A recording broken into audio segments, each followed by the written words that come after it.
Hello there, welcome to our channel. Today we will show you a collection of blueprint abstract. So, watch the video until the end to see these beautiful ideas and get inspiration. We post furniture, decor, and craft ideas videos on daily basis. Blueprint abstract ideas swirl like an architect's dream before any line is drawn, a confluence of thought where structure and possibility fuse into something that both anticipates and resists realization. In this space, blueprints are not merely technical drawings but metaphors for the ways humans conceive order from chaos, sketching provisional frameworks that guide creation while remaining porous enough to admit surprise. Abstract ideas act as the scaffolding of imagination. They indicate where load-bearing meaning might sit, where light should penetrate, and where movement will be allowed, but they do not insist on final forms. There is a tension here between precision and vagueness, between the hard edges of planned geometry and the soft, drifting boundaries of intuition. This tension is generative. It asks, how can a single line hold the weight of 1,000 possibilities? How can a measured angle imply stories of habitation, of motion, of memory? To think of a blueprint abstractly is to think in relations. Lines become relationships, between spaces, between functions, between temporal moments.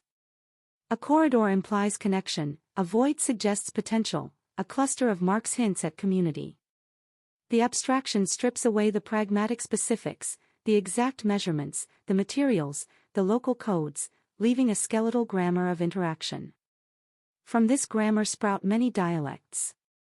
One blueprint might prioritize circulation, a fluid choreography of human bodies; another might emphasize thresholds, transitions from inside to outside, public to private, known to unknown. Each emphasis bends the future in different directions. Even the negative spaces on a page, the white echoes between inked lines, carry meaning, inviting interpretation, defining where light and movement will be. Yet abstraction also demands constraint. A free-floating idea without anchor risks dissipating into philological mist. The blueprint offers a vocabulary that constrains imagination just enough to make it actionable. A grid, for instance, imposes repeatability and rhythm. It promises order, alignment, and predictability. From such a grid, patterns emerge: modularity, scalability, an economy of components. Constraints like these are not limitations in the pejorative sense but productive forces. They enable the designer to ask precise questions, test variants, prune what is unnecessary. Within constraints, creativity is concentrated, becoming sharper and more decisive. The abstract blueprint thus becomes a play between what is permitted and what is forbidden, a dialectic that shapes the emergent artifact. Time and temporality infuse these abstractions as well. A blueprint is often read as a promise of the future, a temporal projection that transforms present traces into forthcoming realities. But it can also record the past, tracing the lineage of ideas that led to particular forms, mapping iterations, deletions, and older solutions retained as ghosts within new arrangements.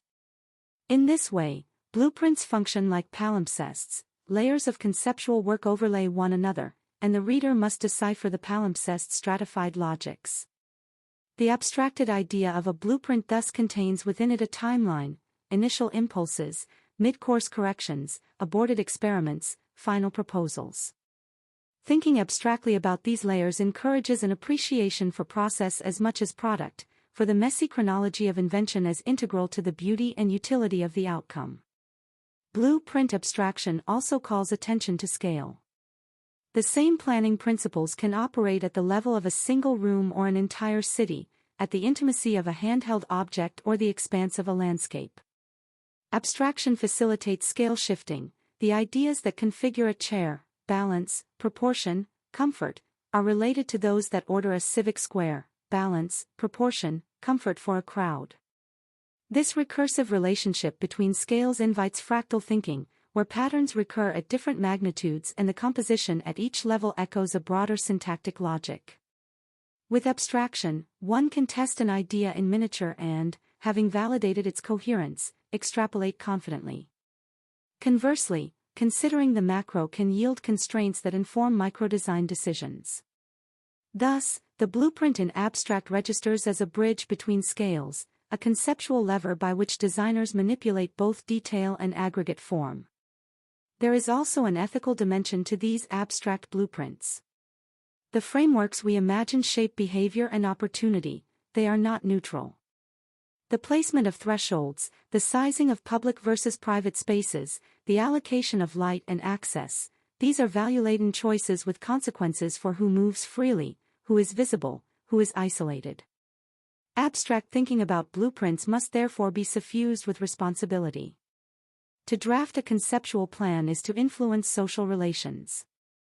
A seemingly formal decision, a pathway that cuts across a park or the orientation of windows, can foster inclusion or exclusion, safety or vulnerability.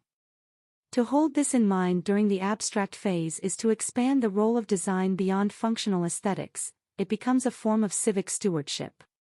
Ethical abstraction asks designers to imagine not only how things fit but how people will live and act within those fits, to forecast unintended consequences, and to design safeguards against inequitable outcomes. Material imagination is another axis on which blueprint abstraction turns. Even when removed from specific media, abstract ideas often gesture toward material affordances. It must stay attentive to the capacities and limits of materials, even as it resists becoming a pure technical document. This translation requires fluency in analogies, seeing concrete behaviors in abstract notation, and a willingness to iterate as new materials or methods are introduced. The interplay between abstraction and material reality is dynamic. Materials can inspire new abstractions, and abstractions can drive innovation in materials. The interplay of light and shadow is another domain where abstract blueprints have power. Light reveals and conceals, animates surfaces, delineates time of day, and alters perception. Finally, there is a poetic aspect to blueprints when considered abstractly. They are maps of intent and desire, repositories of speculative futures. A blueprint suggests that the world might be rearranged according to different logics, more humane, more efficient, more beautiful. Abstract ideas free designers to propose radical rearrangements without the immediate burden of feasibility. In that freedom lies generative potential. Wild proposals can seed incremental change, provocative geometries can shift cultural expectations, and utopian sketches can reveal neglected possibilities. Even if never built, such blueprints influence discourse, inspire experiments, and recalibrate what society deems possible. In sum, abstract blueprints are fertile conceptual tools. They compress complexity into manageable grammars, mediate between scale and material, embed ethical considerations into formative decisions, and choreograph sensory and social dynamics. They are neither wholly theoretical nor merely practical. They exist in a liminal space where imagination is disciplined into form and where form remains open to reinterpretation. To engage with them is to practice a kind of speculative responsibility, to draft not just objects or spaces but the conditions of life that will unfold within them, to remain attentive to the interplay of constraint and possibility, and to hold fast to the conviction that ideas, even in their most abstract outlines, shape the contours of lived reality. We hope you've enjoyed our today's content. If you do, please consider subscribing to our channel if you haven't already, and also smash that notification bell so that you will be the first one to be notified when we upload new videos. And finally, thank you for watching until the end. We look forward to seeing you in our next video.